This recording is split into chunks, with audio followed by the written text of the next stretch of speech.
Good morning बच्चों। इसके पहले वीडियो में हमने पेज नंबर 106 को एक्सप्लेन किया था, आप लोगों को समझाया था कि वायुमंडल का हमारे जीवन में क्या महत्व है। उसी को आगे पेज नंबर 107 का देखते हैं एक्सप्लेनेशन। वायु में पानी के बहुत ही सूक्ष्म कण होते हैं, यानी हम इसके पहले में बताए थे वीडियो में कि वायुमंडल में बहुत ही सूक्ष्म कण में पानी उपस्थित होते हैं। कितने, जिनकी मात्रा कितनी होती है, 1% होती है, लेकिन ये हमारे जीवन में बहुत ही महत्व रखते हैं। इन्हीं से बादल बनते हैं।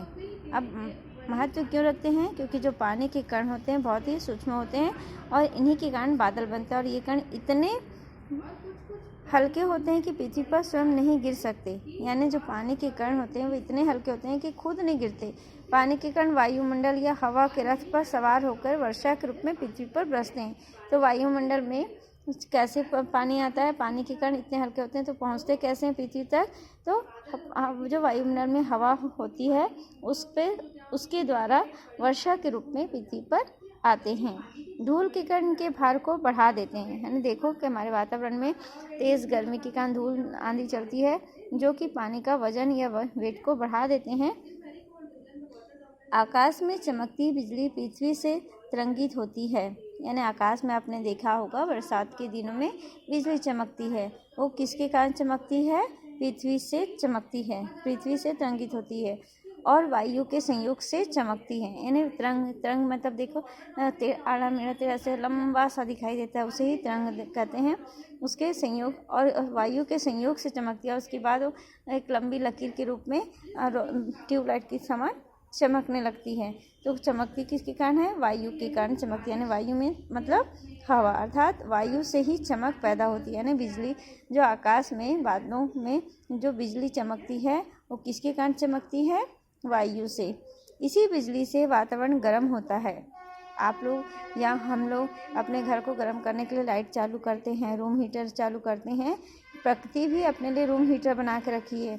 वो कौन सा रूम हीटर है? बिजली से वातावरण का गर्म होना। कौन सी बिजली से?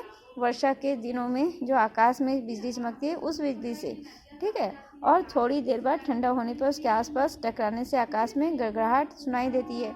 जब बिजली का यानी जो आकाश में बिजली चमकती है तो वो आपस में टकराते हैं, तो उनके टकराने से देखना, जब बिजली चमकती है तो गड़गड़ करके आवाज़ आती है, आकाश में सुनाई देती है। क्यों? जब वो ठंडी होती है और आपस में टकराती है।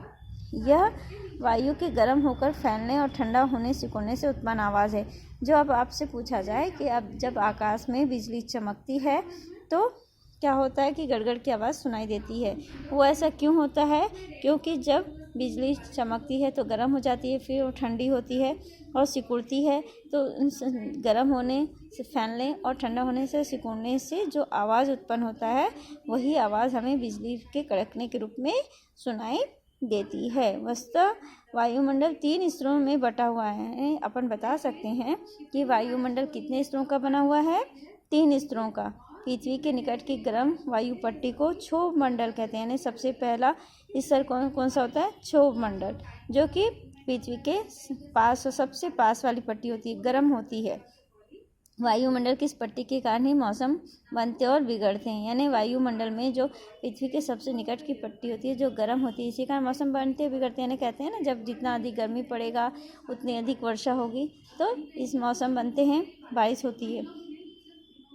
यह पट्टी जहाँ समाप्त होती है उसे क्षोभ सीमा कहते हैं। क्षोभ पट्टी बनती है, क्षोभ मंडल कहते हैं। उसके बाद उसका एंड पॉइंट होता है, समाप्ति की होती है। तो जहाँ पे वो समाप्त होता है उसको अपन सीमा बोलते हैं ना, तो वो क्या कहलाता है? क्षोभ सीमा। इसी के ऊपर 2 और पट्टी समताप मंडल और आयन मंडल होती है। यानी क्षोभ मंडल के ऊपर ही 2 और पट्टी होती है। कौन कौन सी 2 पट्टी होती है? समताप मंडल और आयन मंडल। समताप मंडल के कारण ही आकाश का रंग नीला दिखाई देता है। अगर हम देखें या आप लोग देखते हैं ना कि आकाश का रंग नीला क्यों दिखाई देता है, तो वो समताप मंडल के कारण। आकाश का रंग नीला क्यों दिखाई देता है? समताप मंडल के कारण ही आकाश का रंग गहरा नीला दिखाई देता है। क्लियर है बेटा? यहाँ तक सभी लोग को समझ में आ गया होगा, समझती हूँ। वायु के दबाव के कारण ही हम लोग पृथ्वी पर रह पाते हैं। यानी हम लोग आज पृथ्वी पर रह रहे हैं। क्यों रह पाते हैं? क्योंकि वायुमंडलीय दबाव के कारण जो हम पृथ्वी से ऊपर जाते हैं, आप लोग देखा है ना, आकाश में जाते हैं तो वायु का दबाव कम हो जाता है, और जितना ऊपर हम पृथ्वी से जितना ऊपर जाते हैं वहाँ वायु उतनी हल्की हो जाती है। और इसी कारण हम कहते हैं कि चंद्रमा पर पृथ्वी की अपेक्षा कई गुना अधिक लंबे डग भर सकते हैं, यानी कदम बढ़ा सकते हैं। हम पृथ्वी पर छोटे छोटे स्टेप लेते हैं, छोटे छोटे कदम बढ़ाते हैं, लेकिन वायुमंडल पे बड़े बड़े भरते हैं। ऐसा क्यों होता है? क्योंकि वायु की दबाव की कमी के कारण होता है, यानी वहाँ वायु प्रेशर कम होता है, जिससे कि आप लोग उड़ने लगते हैं और लंबे लंबे कदम निकलते हैं। वायु के दबाव के साथ साथ इस बात पर भी ध्यान देना आवश्यक है कि पृथ्वी पर वायु सर्वत्र फैली हुई है।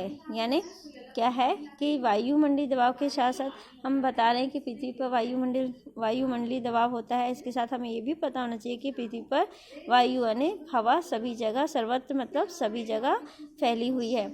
यहाँ तक कि हमारे शरीर में भी है, यानी हमारे शरीर में भी वायु उपस्थित है, हवा उपस्थित है। यदि हमारे शरीर में वायु नहीं होती और इसके दबाव से शरीर में रक्त नहीं घूमता रहता तो संभवतः हम बाहर की वायु के दबाव को सहन नहीं कर पाते और हमारे से बाहर की वायु के दबाव से चूर चूर हो जाता। यानी हम बता रहे हैं अब यहाँ पे कि जैसे हमारे वातावरण में वायुमंडलीय दबाव है, वायु है, वैसे ही हमारे क्योंकि हमने कहा कि सभी जगह वायु है, उसी प्रकार हमारे शरीर में भी वायु उपस्थित है कि नहीं? तभी तो हमारे शरीर में जो रक्त संचार होता है, जिससे कि हम बोलते हैं सब धमनियों में रक्त बह रहा है, वो किसके कारण पॉसिबल होता है? वायु दाब के कारण ही। अगर वायु का दाब हमारे शरीर पर नहीं होगा तो हम बहुत ही जल्दी थक जाएंगे। हमारे शरीर के अंदर की वायु उसके दाब को प्रभावित कर रक्त के कारण दबाव में संतुलन पैदा हो जाता है। ठीक है, जो जैसे कि बाहर में वायु है और हमारे शरीर के अंदर जो वायु है, तो ये रक्त के जो प्रेशर होता है, रक्त के बहने की जो गति होती है, प्रवाह मतलब गति, प्रवाह का क्या मतलब होता है? गति। तो जो प्रवाह की गति होती है, रक्त के बहने की गति होती है, उसमें संतुलन हो जाता है। इसलिए हम बाहर के वायुमंडल के दाब को सह पाते हैं, है ना। अगर बाहर का वायुमंडल दाब अधिक हो जाएगा तो हमारे नाक वाक से खून आने लगता है। कहा गया है ना, सांस लेने में तकलीफ होने लगती है। सौर मंडल के पृथ्वी सहित 8 ग्रहों की जानकारी प्राय सभी को है, यानी सभी लोग पृथ्वी में, हमने अब तक पढ़ा है कि पृथ्वी में कितने ग्रह हैं? 8 ग्रह, 9 ग्रह हैं, इसमें से 8 की जानकारी सभी को है। लेकिन पृथ्वी जैसा वायुमंडल अन्य किसी ग्रह पर नहीं है, यानी पृथ्वी पर जो वायुमंडल है वो अन्य 8 ग्रहों पर नहीं है। पृथ्वी की सबसे बड़ी विशेषता उसका वायुमंडल यही है, यानी पृथ्वी पर जो सबसे बड़ी विशेषता है जिस पे जीव जंतु रहते हैं या प्राणी रहते हैं, वो उसकी मुख्य कारण क्या है? वायुमंडल का होना, जिसके बिना जीवधारी जीवित नहीं रह सकते। इसी कारण कहा गया कि इतने 8 ग्रहों में केवल पृथ्वी पर ही जीवित हैं लोग या जीवित लोग रहते हैं। क्यों? क्योंकि पृथ्वी पर ही एक वायुमंडलीय दाब है जो कि किसी भी जीवित प्राणी के लिए बहुत ही ज़्यादा जरूरी होता है। ठीक है बेटा, आप लोग को समझ में आ गया होगा। तो आप कठिन शब्द अपनी कॉपी में देख के लिख सकते हैं, जैसे हानिकारक मतलब जो कि हमें नुकसान देता है। गुरुत्वाकर्षण बल यानी अपनी तरफ खींचने की शक्ति, आकर्षण। अधिकतम मतलब अधिक से अधिक। सूक्ष्म मतलब बहुत ही छोटा, जो कि आंखों से दिखाई न देता हो। तरंगित यानी तरंग के रूप में जो गति होती है उसे तरंगित कहते हैं। संयोग यानी जो अचानक से होता है। गड़गड़ाहट यानी गड़गड़ की आवाज़। इसी प्रकार यहाँ पे है डग मतलब कदम। प्रवाहित यानी बहना। चलो, थैंक यू।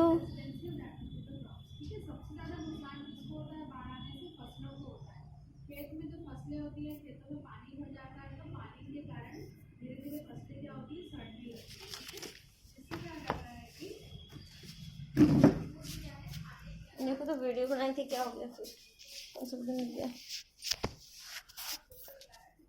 स्टॉप कर।